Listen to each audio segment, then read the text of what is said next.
Hello everyone, and welcome to my Days of Our Lives official. I hope everyone is having a wonderful day. Before we begin, please hit the subscribe button and give this video a thumbs up. Holly thinks about texting Tate to let him know she's back at the Kiriakis' mansion, but she doesn't. Maggie greets her and inquires as to whether she has seen Eric. Holly hoped Tate would pardon her if she did the same for him. They discuss how she betrayed Tate's confidence by looking for proof against Brady.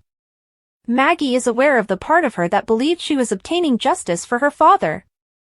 Holly claims that because of Brady's treatment of Tate and the fact that she is innocent, she feels foolish. Maggie thinks she ought to let Tate know how she feels about her dad's accident and how it motivated her to take the action she did. She believes Tate would forgive her if Holly tells him she's sorry and that she misses him. Maggie gives Holly Day's advice. Because she fears that Tate may abandon her, Holly examines the text she composed to him but chose not to send. Maggie claims that unless she sends it, she won't know. Holly sends but receives no response. Holly is still glued to her phone, wondering why Tate hasn't answered when Maggie offers they watch a movie while they wait. Maggie advises that she phone him, the old-fashioned way. Holly replies she will see him and do something more traditional. Maggie hopes she has luck. Days with Holly and Maggie. No one is home when Tate invites Sophia to John and Marlena's house. They appear to have the home to themselves, according to Tate. While Tate is fetching them some dinner, Sophia calls her mother and says she's studying at Brianna's. They discuss their past and the prom's events as Tate brings back finger appetizers. Tate regrets not taking into account how his actions and those of Holly affected her. That was a long time ago, she says. The Sophia and Tate film days. Tate deems the living room TV ancient since it won't load a movie when he attempts to play it on Peacock. He proposes that they view the film in his bedroom. Tate misses Holly's text and leaves his phone in the living room as they go to his room. Tate and Sophia's bed. Tate and Sophia watch the film while seated on his bed. Sophia admits to Tate that she has previously come on strong and that she occasionally acts irrationally due to her emotions. She acknowledges that she truly likes him. He claims to like her as well. They take a step closer and share a kiss. While they are still kissing, Holly taps on the front door. Sophia says he is hearing her heart pounding, while Tate believes he hears her knocking.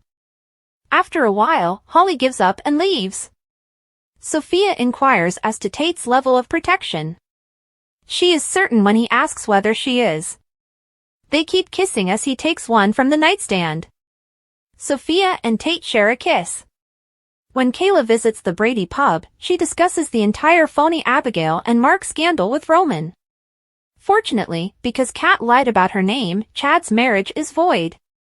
Kayla feels bad for Chad because he has to grieve Abigail again. Kayla and Roman talk days. When Steve gets there, he tells them about his conversation with Marlena concerning Kat's identity and her mother. The fact that Kat's mother is the Katharina John allegedly killed, and that she didn't die, shocks Roman and Kayla, who blame John for her purported demise. Kayla queries her current location. Steve is unsure if she is still alive and doesn't know. The warden of the prison where Clyde is being held calls abruptly when Steve tells him that Clyde is keeping Katharina hostage. When Steve finds out that Clyde escaped while being transferred to the courthouse for a hearing, he is shocked. Days with Steve and Kayla. Chad faces Kat in the questioning room of the Salem Police Department. He wasn't the visitor she had anticipated. Before he talks, Kat asks to say what she needs to say. When he sits down, Kat tells him that she didn't believe she had a choice because her mother's life was on the line and that she despised what she did to him.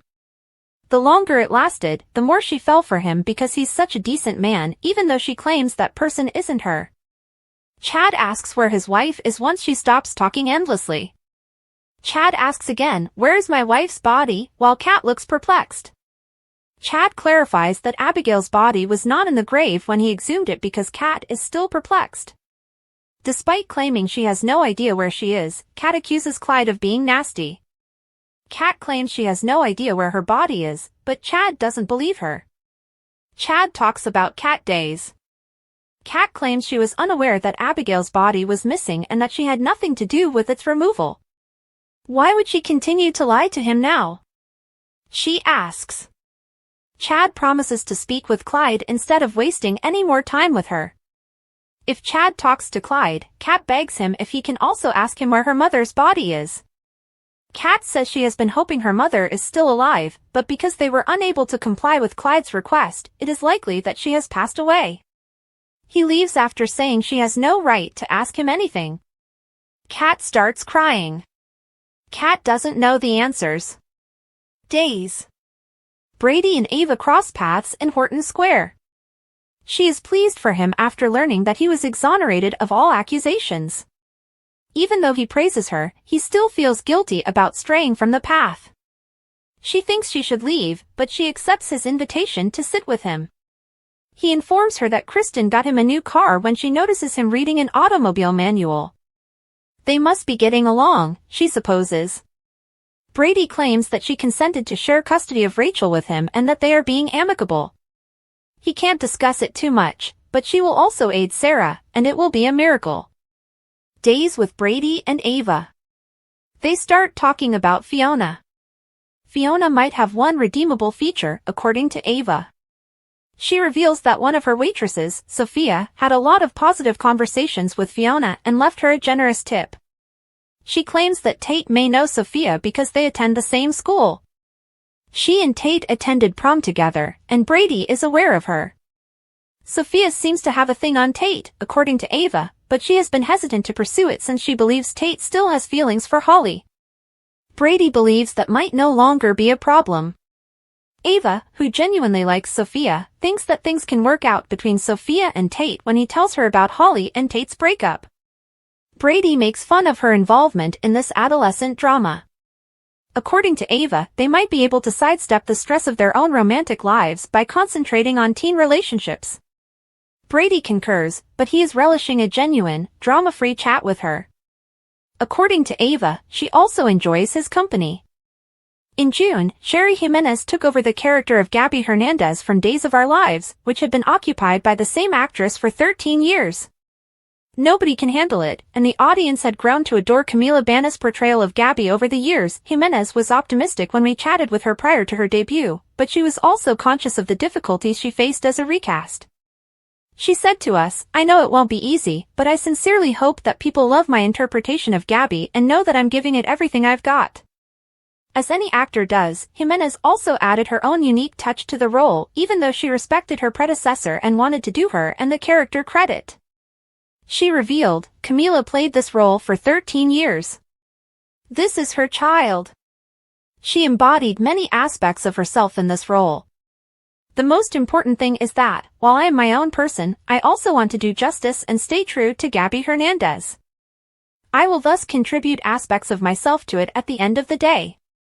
Even though Jimenez had been filming contentedly for months at the time she appeared and couldn't have been happier with the people she worked with, she wasn't prepared for the venom that was directed at her when Gabby made a comeback to our screens.